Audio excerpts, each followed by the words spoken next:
ஒரு மூமின் இந்த உலகத்தில் வாழும்போது பல்வேறு சோதனைகள் மூமின்களை வந்து சேரும். இந்த சோதனைகளில்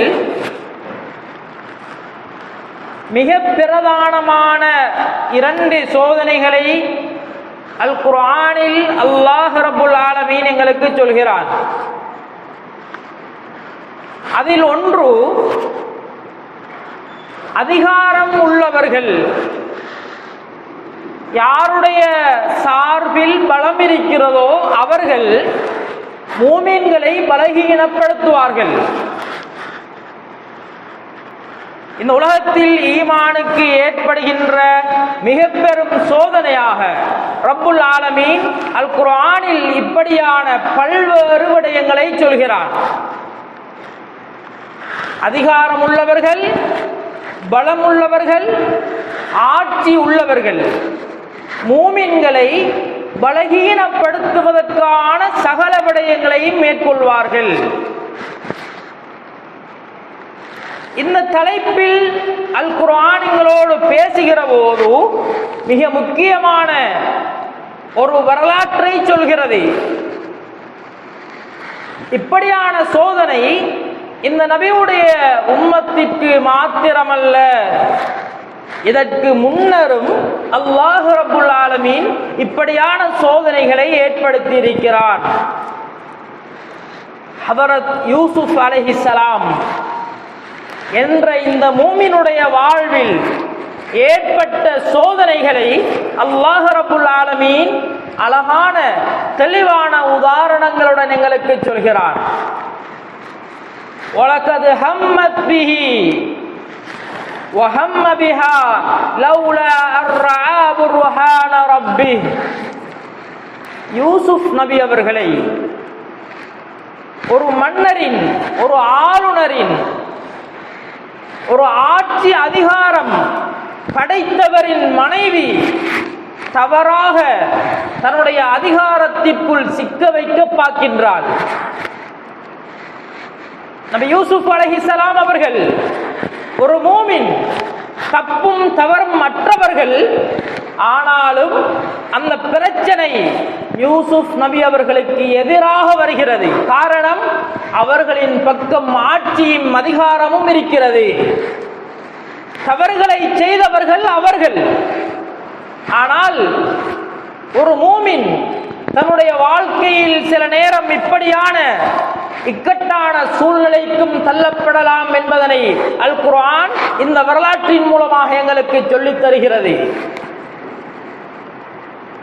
அதே நேரம் அல்லாஹ் ரப்புல் ஆலமீன் இன்னும் ஒரு விடயத்தை சொல்கிறான். இப்படியான சோதனைகளில் ஒரு மூமின் ஆரம்பத்தில் சிக்கினாலும் அல்லாஹ் ரப்புல் ஆலமீன் பாதுகாப்பான். இறுதியில் யூசுப் நபி அவர்களை அல்லாஹ் பாதுகாத்தான். அல்லாஹ் சொல்கிறான், கதாலிக், இப்படித்தான் அல்லாஹுடைய சுன்னா இருக்கிறது. அல்லாஹ் மூமின்களை சோதிக்கும் விதம் இருக்கிறது. மூமின்கள் பொறுமையாக இருக்கிற போது, அதிகாரம் படைத்தவர்கள் அவர்களுடைய அநியாயங்களை செய்கிற போது பொறுமையுடன், ஈமானுடன், அல்லாஹுடைய நம்பிக்கையுடன் இருக்கிற போது, கதாலிக் லினஸ்ரிஃப அன்ஹு ஸூஅ வல் ஃபஹ்ஷா, உலகத்தில் அந்த மூமினுக்கு கெட்டது ஏதும் நடக்காமல் அல்லாஹ் பாதுகாக்கின்றான். ஆரம்பம் சோதனையாக இருக்கலாம், ஆனால் அந்த சோதனை அது நிரந்தரமான தண்டனையாக ஒரு மூமினுக்கு இருக்க போவது கிடையாது. அல்லாஹ் அந்த மூமினை பாதுகாப்பான். காரணம் என்ன? ஒரு மூமினுக்கு வரும் சோதனை நீங்குவதன் காரணம் என்ன? அல்லாஹ் சொல்கிறான், இன்னஹு மின் இபாதினல் முக்லஸீன், அல்லாஹுடைய தளராத நம்பிக்கை உள்ளவர்கள், அல்லாஹுடன் தூய்மையான உறவை வைத்துக் கொள்ளும் மூமின்கள் அவர்கள். சோதனையில் சிக்கினாலும் என்னுடைய ரப்பு என்னை கைவிட மாட்டான் என்பதில் உறுதியானவர்கள், இவர்களை ஒருபோதும் அல்லாஹ் கைவிடுவதில்லை என்பதனை அல் குர்ஆனில் எங்களுக்கு சொல்கிறார். மூமின்களுக்கு வருகின்ற பிரச்சனை அதிகார பலம் உள்ளவர்களிடமிருந்து வரும். இன்று நாம் இப்படியான சோதனைக்கு ஆளாக இருக்கிறோம். இதிலிருந்து எங்களை பாதுகாப்பது எது? அல்லாஹுடன் நாங்கள் கொண்டிருக்கக்கூடிய அந்த உறவு அது புனிதமானதாக இருக்க வேண்டும், தூயதாக இருக்க வேண்டும். அல்லாஹ் அல்லாஹ் என்ற வாய் வாசகம் மட்டும் சரி வராது. இன்னஹு மின் இபாதினல் முக்லஸீன், இஹ்லாஸ் தெளிவாக அல்லாஹ்வோடு எங்களுடைய நட்பு உறவு ஆழமானதாக இருக்க வேண்டும். அல்லாஹ் ரப்புல் ஆலமீன் இந்த பிரச்சனையிலிருந்து விடுபடுவதன் தீர்வை அல்லாஹ்வுடைய இஹ்லாஸான உறவு என்று சொல்கிறார். அது மாத்திரமல்ல, ஒரு மூமின் வாழ்வில் நோக்குகின்ற, அவன் எதிர்கொள்கின்ற அடுத்து ஓர் பாரிய பிரச்சனை, அதுதான் ஷைத்தானினுடைய வழிகேடு. அல்லாஹ்விடம் ஷைத்தான் சபதமிடுகிறான். قال فبعزتك யா அல்லாஹ், உனது கண்ணியத்தின் மீது சத்தியமாக லஉவியன்னஹும் அஜ்மஈன், மனிதர்கள் அனைவர்களையும் நான் வழிகெடுத்தே தீருவேன். அந்த ஷைத்தானை செல்கிறான். இந்த பிரச்சனை, இதில் மாட்டிக்கொள்ளக்கூடியவர்கள் யார்? யார் மாட்டிக்கொள்ள மாட்டார்கள்? இல்லா இபாதக மின்ஹுமுல் முக்லஸீன், அதுவும் இஹ்லாஸ் உள்ள மனிதர்கள். உன்னோடு நல்ல உறவை வைத்துக் கொள்ளக்கூடிய தூய்மையான முஸ்லிம்கள், தூய்மையான அடியார்கள் இருக்கிறார்களே, இவர்களை நான் என்ன செய்தும் வழிகெடுக்க முடியாது. இந்த உலகத்தில் ஒரு மூமினுக்கு ஏற்படுகின்ற பாரிய இரண்டு பிரச்சனைகள், ஒன்று பலமுள்ளவர்கள், அதிகாரம் உள்ளவர்களிடமிருந்து வரக்கூடியது. இதிலிருந்து ஒரு மூமினை பாதுகாப்பதும் இந்த இஹ்லாஸ். ஷைத்தானிடமிருந்து வழிகடாமல் எங்களை பாதுகாப்பதும் இந்த இஹ்லாஸ். இஹ்லாஸ் உள்ள மனிதர்கள் இந்த உலகத்தில் இருப்பதனால் அவர்களுடைய பரக்கத்தின் மூலமாக அல்லாஹ் அவர்களை மட்டுமல்ல, அவர்களை சூழ உள்ளவர்களையும் பாதுகாக்கின்றார். நல்ல மனிதர்களை நாம் உருவாக்குவதற்கு பாடுபட வேண்டும். நல்ல மனிதர்களுடைய பரக்கத்திருக்கிறதே, இது சாதாரணமானதல்ல. நபிகள் நாயகம் ஸல்லல்லாஹு அலைஹி வஸல்லம் இவர்கள் சொல்கிறார்கள், இன்னமா யன்சுருல்லாஹு ஹாதிஹில் உம்மத பிضعيفஹா, இந்த உம்மத்திற்கு பிரச்சனைகள் சிக்கல் வரும்போது அல்லாஹ் அவர்களுக்கு உதவி செய்வதெல்லாம் அந்த சமூகத்தில் உள்ள பெரும் பணக்காரர்கள், பெரும் மனிதர்களை வைத்து அல்ல, அந்த சமூகத்தில் சாதாரணமாக பார்க்கப்படுகின்ற மனிதர்கள், பார்ப்பதற்கு சாதாரணமாக இருப்பார்கள், ஆனால் அல்லாஹ்வுடைய உறவு அவர்களிடம் பலமாக இருக்கும், தூய்மையாக இருக்கும். பிதாவதிஹிம், அவர்கள் ஒவ்வொரு வேளைகளிலும் அல்லாஹ்விடம் செய்கின்ற அந்த துஆ, அதனுடைய பரக்கத்தினால் அல்லாஹ் ரப்பல் ஆலமீன் முழு சமூகத்திற்கும் வருகின்ற முசீபத்துகளை விட்டு பாதுகாக்கின்றான். வஸலாத்திஹிம், அவர்களுடைய நல்ல அமல்கள், அவர்களுடைய தூய்மை, அல்லாஹ்வுடைய நெருக்கம். வஇக்லாஸிஹிம், என்ன பிரச்சனை வந்தாலும் அந்த ரப்பு உதவி செய்வான் என்ற அந்த தளராத எண்ணம், இதனுடைய பரக்கத் சாதாரணமானதல்ல. இப்படியான நல்ல மனிதன் ஒரு மனிதன் இருந்தாலும் அவனுடைய பரக்கத்தினால் முழு சமூகத்தையும் அல்லாஹ் பாதுகாக்கிறான் என்பதனை நபிகள் நாயகம் ஸல்லல்லாஹு அலைஹி வஸல்லம் அவர்கள் சொல்லி இருக்கிறார்கள். எங்களுடைய சமூகத்தில் புனிதமான நல்ல மனிதர்களை நாம் மதிக்க வேண்டும். நல்ல சாலிஹான மனிதர்கள் என்று விளங்குகின்றவர்களிடம் துஆ செய்ய செல்ல வேண்டும். அவர்களுடைய துஆ சாதாரணமானதல்ல. அவர்கள் உலகத்தில் பார்வையில் பெரிய அளவு இருக்க மாட்டார்கள், சாதாரணமாக இருப்பார்கள். ஆனால் ரப்போடு தஹஜ்ஜத்தில் உறவு வைப்பார்கள், தனிமையில் ரப்போடு பேசுவார்கள். ரப்புடைய தொடர்பும் அவர்களுடைய உள்ளத்தில் ஆழமான ஒரு கட்டை போட்டிருக்கும், நல்ல ஒரு இணைப்பில் இருப்பார்கள். இப்படியான மனிதர்களை இந்த சமூகத்தில் நாம் மதிக்க வேண்டும், அவர்களிடம் துஆ செய்ய செல்ல வேண்டும். இந்த பாடம் எங்களுக்கு இந்த குர்ஆனுடைய 2 வசனங்களும் இந்த ஹதீஸும் எதனை சொல்கிறது? இந்த உலகத்தில் வாழும் முஸ்லிம் ஒரு மூமினுக்கு பிரச்சனை வரும்.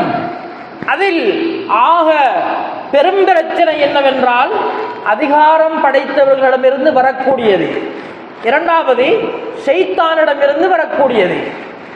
இந்த 2 பிரச்சனைகளிலும் ஒரு மூமின் என்ன செய்ய வேண்டும், எப்படி தப்பிக்க வேண்டும் என்ற வழியையும் என்ன செய்யக்கூடாது என்பதனையும் அல்லாஹ் ரப்புல் ஆலமீன் எங்களுக்கு அழகான முறையில் சொல்லித் தருகிறார்.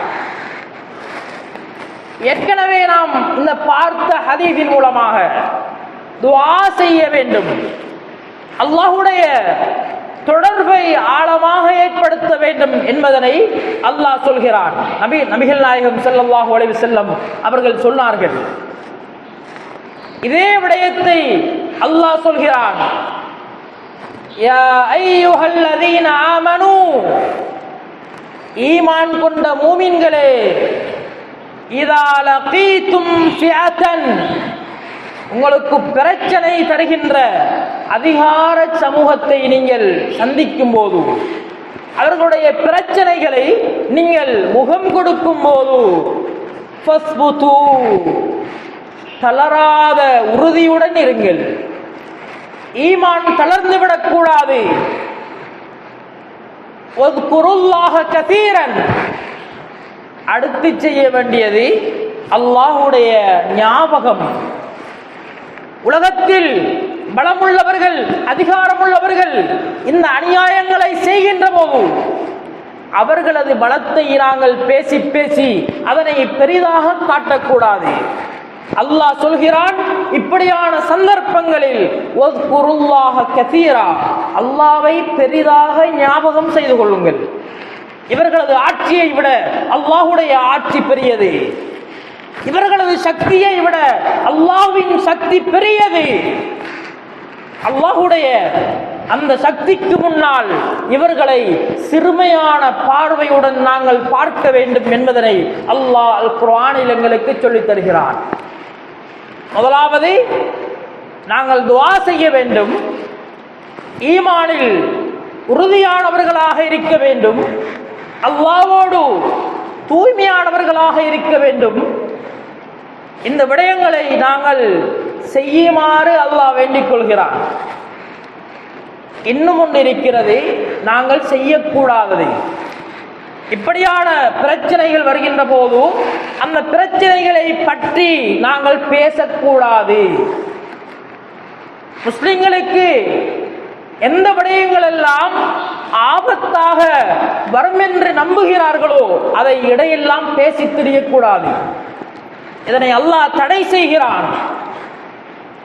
ஆபத்தான வார்த்தைகளையும் அவசகுணமான பேச்சுகளையும் சமூகத்தில் பேசக்கூடாது. எங்களுடைய அகீதாவில் ஒரு பகுதிதான் மனிதர்கள் வாய் திறந்து பேசுவதை அல்லாஹ் கலா கதராக மாற்றுகிறான். அல் கதரு முவக்கலுன் பில் கலாம், நாங்கள் பேசுவதுதான் எங்களுடைய தலையெழுத்தாக எழுதப்படுகிறது. இதனை இமாம் அபூ யூசுப் ரஹிமஹுல்லாஹ் அவர்கள் அல் ஆதார் என்ற தன்னுடைய கிரந்தத்தில் ஹஜ்ரத் ஆயிஷா ரலியல்லாஹு அன்ஹா சொல்லக்கூடிய ஒரு வார்த்தையை கொண்டு இதனை உறுதி செய்கிறார்கள். அல் கதுரு முவக்கலுன் பில் கலாம். ஹஜ்ரத் ஆயிஷா சொல்கிறார், மனிதர்கள் பேசுவதுதான் அவர்களுடைய கலாக்கதிராக எழுதப்படுகிறது.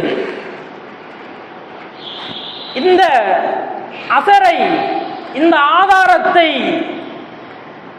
அறிஞர்கள் முன்வைத்த போது சிலர்கள் மறுத்து சொன்னார்கள், இது ஆயிஷா அவர்கள் பேசியதுதானே, நபி அவர்கள் சொல்லவில்லையே.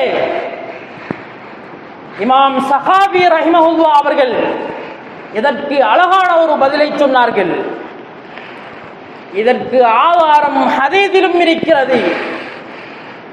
ஒரு நோயாளியை நபி அவர்கள் பார்க்க போனார்கள். அவருடைய காய்ச்சல் மிகவும் சூடாக இருந்தது. நபி அவர்கள் அவரை பார்த்து, லா பாஸ தஹூருன் இன்ஷா அல்லாஹ், அல்லாஹ் உங்களுக்கு இதனை லேசாக்குவானாக. அந்த மனிதர் சொல்கிறார், பல் ஹும்மா தஃபூர், காய்ச்சல் இப்படி கொதித்துக் கொண்டிருக்கிறது, நீங்கள் லேசாகும் என்று சொல்கின்றீர்களே. கைமா துஸீருஹுல் குபூர், என்னை கபருக்கு கொண்டு போய் சேர்ப்பதற்குத்தான் இந்த காய்ச்சல் வந்திருக்கிறது என்று அவசகுணமாக பேசுகிறார். நபி ஸல்லல்லாஹு அலைஹி வஸல்லம் அவர்கள் சொன்னார்கள், நஅம் இதன், அப்படி என்றால் அப்படியே நடக்கட்டும்.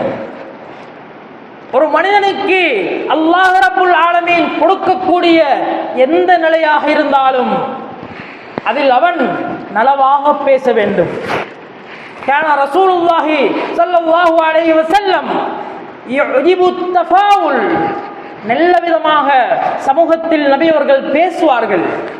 அப்படி நடக்குமோ இப்படி நடக்குமோ, முஸ்லிம்களுக்கு அப்படி அநியாயம் செய்வார்களோ இப்படி செய்வார்களோ என்பதனை எல்லாம் பேசக்கூடாது. அதே நேரம் கெட்ட மோசமான செய்திகளை கேட்டுவிட்டு இடையெல்லாம் சொல்லித் தெரியக்கூடாது. அதிகம் உலகத்தில் பேசப்படுவது துஆவாக கபூல் செய்யப்படுகிறது. இதனை இன்னமும் ஆழமாக உறுதி செய்கின்ற இரண்டு சம்பவங்களை சூரா யூசுஃபில் அல்லாஹ் ரப்புல் ஆலமீன் எங்களுக்கு சொல்லித் தருகிறார். நபி யூசுப் அலைஹிஸ்ஸலாம் ஜுலைஹா என்ற பெண்ணின் அந்த ஈர்ப்புக்குள் உட்படாமல் அல்லாஹ்விடம் துஆ செய்கிறார்கள்.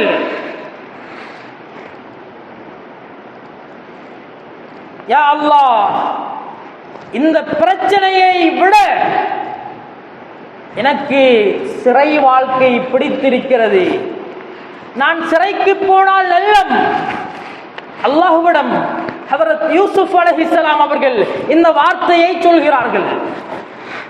அறிஞர்கள் இதற்கு விளக்க உரை எழுதும் போது, யா அல்லாஹ், இந்த பிரச்சனையில் இருந்து என்னை காப்பாத்து என்று அவர்கள் துஆ செய்திருந்தால் அல்லாஹ் காப்பாற்றிருப்பார்.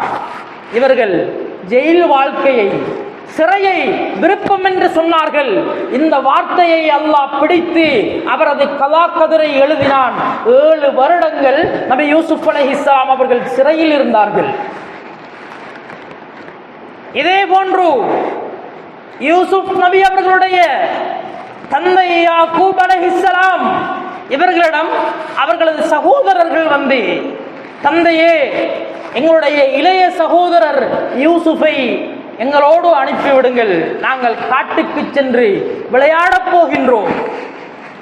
யூசுப் நபி அவர்களை அவர்களோடு கொண்டிருக்கும் அந்த இரக்கத்தினால் யாக்கூப் நபி அவர்கள் சொன்னார்கள், இன்னி அகாஃபு ஐயாகுலஹு ذئபு, அவரை ஓநாய் வந்து கடித்து சாப்பிட்டு விடுமோ என்று எனக்கு பயமாக இருக்கிறது. அறிஞர்கள் எழுதுகிறார்கள், யாக்கூப் நபி அவர்கள் அபசகுணமாக இந்த பேசியது உண்மையில் ஓநாய் பிடித்து சாப்பிடாவிட்டாலும் ஒரு பிள்ளையை ஓனாய் பிடித்து சாப்பிட்டு இருந்தால் ஒரு தந்தை என்ன வேதனையை அனுபவிப்பாரோ அத்துணை வேதனைகளையும் அல்லாஹ் அந்த நபிக்கு அனுபவிக்க கொடுத்தார். 20 வருடத்திற்கு மேலாக தனது மகன் உயிரோடு இருக்கிறாரா இல்லையா என்ற வேதனையில் அழுது அழுது அவருடைய கண் பார்வையும் போய்விடுகிறது. இஸ்லாம் இதன் மூலமாக கெட்ட வீணான ஆபத்தான அபசகுணமான பேச்சுக்களை பேசக்கூடாது. அதிலும் முஸ்லிம்களுக்கு எதிரான பேச்சுகளை நாம் இடையெல்லாம் வீதிகளிலும் சந்திகளிலும் பேசித் திரியக்கூடாது. எங்களுடைய ரப்பு இருக்கிறான், அவனே ஹஸ்புனல்லாஹு வ நிஅமல் வக்கீல், அவனே போதுமானவன் என்ற இந்த உணர்வு எங்களிடம் இருக்க வேண்டும். அல்லாஹ்வோடு துஆ செய்ய வேண்டும். இப்படி அல்லாஹ்வுடைய உறவுகளை வைத்துக் கொண்டு அல்லாஹ் தடுத்த விடயங்களை நாம் விட்டு வாழ்கின்ற போது நிச்சயமாக என்றோ ஒரு நாள் அல்லாஹ் விடிவை ஏற்படுத்தியிருக்கும். அந்த நாட்களில் எங்களுக்கு விடிவை தருவான். அப்படி இல்லாத பட்சத்தில் நாங்களே இதனை பேசி பேசி இதனை கலாவாக மாற்றிவிடுவதற்கும் வாய்ப்பிருக்கிறது. ஆகவேதான் பிரச்சனைகளை முஸ்லிம்களுக்கு எதிரான தகவலை பேசவும் கூடாது, அந்த செய்திகளை நாங்கள் கேட்கவும் கூடாது, அதனை பரப்பவும் கூடாது.